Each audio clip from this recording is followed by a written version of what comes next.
হয়তো একটা দিবস ঘোষণা করে শুধুমাত্র মেয়েদের অবদানগুলোকে লক করার চেষ্টা করা হচ্ছে। এটা তো কোনো স্বাধীনতা না। আমাদের বিশ্ববিদ্যালয় কর্তৃপক্ষ কোনো দায় নেয় না। জুলাই মাসের প্রায় 1 বছর চলে গেছে এবং যত এই আমাদের সংগ্রামের দিনগুলো কাছে আসছে তত আমাদের স্মৃতিতে ওই যে দুঃসহ সময়গুলো, যেখানে আমাদের গুলির বিপরীতে আমাদের লাঠি পাথর এগুলো নিয়ে আমাদের ফাইট করতে হয়েছে। এবং শুধু ফ্রেশই উন্নত মানের সয়াবিন বীজ ইম্পোর্ট করে নিজেদের ফ্যাক্টরিতে উৎপাদন করে বলে তেল থাকে ফ্রেশ, যা আপনার ব্যাড কোলেস্ট্রল কমায়। আগস্ট পরবর্তী সময় আমরা দেখেছি কিভাবে নারীরা আসলে অনবরত তারা সামনে আসার চেষ্টা করছে, কিন্তু নানান বাধা বিপত্তি, নানান ধরনের বলা যায় যে মানে নানান ভাবে আসলে মেয়েদেরকে এই পরিসরগুলো থেকে সরিয়ে দেওয়ার চেষ্টা করা হয়েছে। আজকে বিশেষ করে অন্তর্বর্তীকালীন সরকার তারা যে একটি উদ্যোগ গ্রহণ করেছে এবং এই জুলাই 14 তারিখকে জুলাই কন্যা দিবস ঘোষণা করে জুলাইয়ের নারীদের যে অবদান, সে অবদানকে তারা অফিসিয়ালি স্বীকৃতি দিয়েছে, তার জন্য অবশ্যই অসংখ্য ধন্যবাদ। তবে একটা প্রশ্ন রাখতে চাই যে আমাদের জুলাই কন্যা দিবস তারা হয়তো ঘোষণা করেছে 14 জুলাইকে, কিন্তু আমরা কি দেখতে পারছি যে এই জুলাই কন্যা দিবস নিয়ে আসলে তাদের পরিকল্পনাটাই বা কতটুকু ছিল? শুধুমাত্র আমরা দেখছি যে আজকে আমরা নারী ও শিশু মন্ত্রণালয় থেকে আমরা দেখেছি যে তারা একটা রিক্সা র্যালি করছে, একটু পরে সংস্কৃতি মন্ত্রণালয় থেকে একটা প্রোগ্রাম আছে শহীদ মিনারে। কিন্তু এই যে নারীরা গত 1 বছর ধরে আমাদের রাস্তাঘাটে তারা হ্যারাসমেন্টের শিকার হয়েছে, আমাদের সোশ্যাল মিডিয়াগুলোতে নারীদেরকে বুলিং এর শিকার হতে হয়েছে, আমাদের ইউনিভার্সিটিগুলোতে যান সেখানে কিন্তু দেখা যাচ্ছে মেয়েদের একই অবস্থা, মানে সেই একই ধরনের হ্যারাসমেন্টের মধ্য দিয়ে তাকে প্রতি মুহূর্তে যেতে হয়।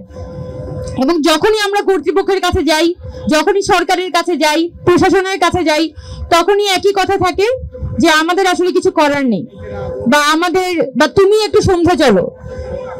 তো একই নিয়ম, একই জীবন আবার মেয়েদের উপরে চাপিয়ে দেওয়া হয়েছে। এবং জুলাই মাস আসার পরে হয়তো একটা দিবস ঘোষণা করে শুধুমাত্র মেয়েদের অবদানগুলোকে লক করার চেষ্টা করা হচ্ছে। তো আমি যেটা বলবো যে জুলাই মাস তো শুধুমাত্র ঢাকায় আন্দোলন হয়নি, সারা বাংলাদেশ ব্যাপী কিন্তু মেয়েরা রাস্তায় নেমেছিল এবং শুধুমাত্র কিছু সীমাবদ্ধ জায়গায় সীমাবদ্ধ না থেকে কিভাবে সারা বাংলাদেশের মেয়েদেরকে আমরা একত্রিত করতে পারি সেই বিষয়ে আমাদের উদ্যোগ প্রয়োজন। আমার সামনে নারী ও শিশু বিষয়ক উপদেষ্টা আছেন, তারই এটা দায়িত্ব যে আমাদের যে 11 জন শহীদ পরিবার আছে সেই 11 জন নারী শহীদদের স্বীকৃতির জন্য তারা কি কি ধরনের উদ্যোগ গ্রহণ করতে পারে, কারণ আমরা এখনো পর্যন্ত দেখিনি যে তাদের পক্ষ থেকে খুব যুগান্তকারী কোনো উদ্যোগ তারা গ্রহণ করেছে। আর দ্বিতীয়ত, সারা বাংলাদেশে যে নারীরা রাস্তায় নেমে এসেছিল, আমাদের যে গৃহিণীরা, আমাদের আম্মারা, তারা যে রাস্তায় নেমে এসেছিল, তাদের কোনো অবদান কিন্তু এই মুহূর্তে আমরা স্বীকৃত হতে দেখি না। যে নারীরা এসেছিল তারা আবার আগের মতো ঘরে ফিরে গেছে।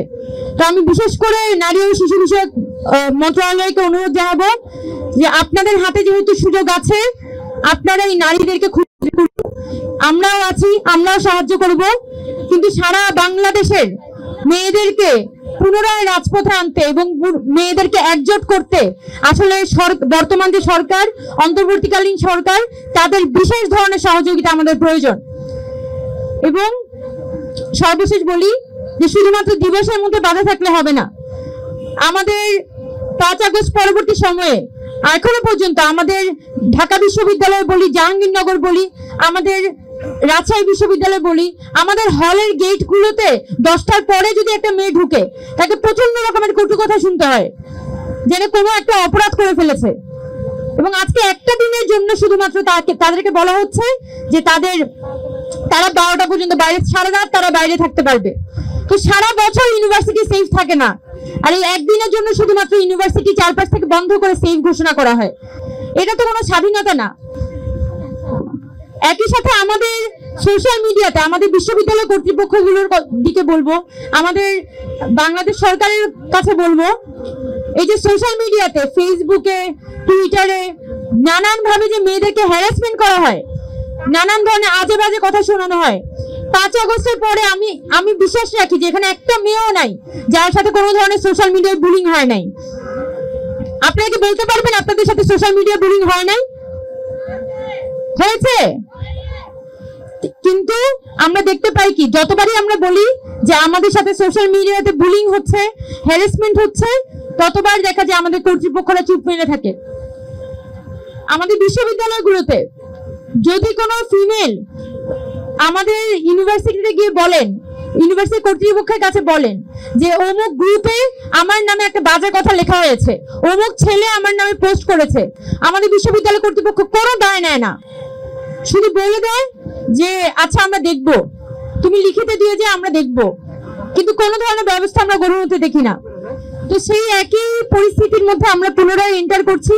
তাই আমি বিশেষভাবে বলবো যে আপনারা আজকে 14 জুলাইয়ের 1 বছর পূর্তিতে আপনারা প্রতিজ্ঞা করেন যে এই যে মেয়েরা এভাবে করে অনবরত হ্যারাসমেন্টের শিকার হচ্ছে, যেভাবে করে নিপীড়নের শিকার হচ্ছে, এটার আপনারা বিচার করবেন, এটার আপনারা বিরোধ করবেন, তাহলেই শুধুমাত্র 14 জুলাই সার্থক হবে। তো কথা বাড়াবো না, আমার পাশে শহীদ নাইমার মা বসে আছেন, আমাদের শহীদ নাফিজা, তার বাবা আছেন, তার বোন আছেন। এই শহীদদের যে স্বপ্ন তারা দেখেছিলেন এই নতুন বাংলাদেশ নিয়ে, সেই বাংলাদেশ আমাদেরই বিনির্মাণ করতে হবে, আমাদেরই লড়াইটা করে যেতে হবে। তাই আপনারা যারা সামনে আছেন তাদেরকে বলতে চাই, যদিও অনেক অনেক পথ পাড়ি দিতে হয়, অনেক বেশি নেগেটিভ শক্তি আসলে মোকাবেলা করতে হয়, কিন্তু হাল ছাড়া যাবে না। আমরা সবাই একসাথে থাকবো, মাঠে থাকবো, রাজপথে থাকবো এবং সবসময় দরাজ গলায় আমাদের কথা বলে যাব। এটাই আমাদের জুলাইয়ের শিক্ষা। ধন্যবাদ সবাইকে।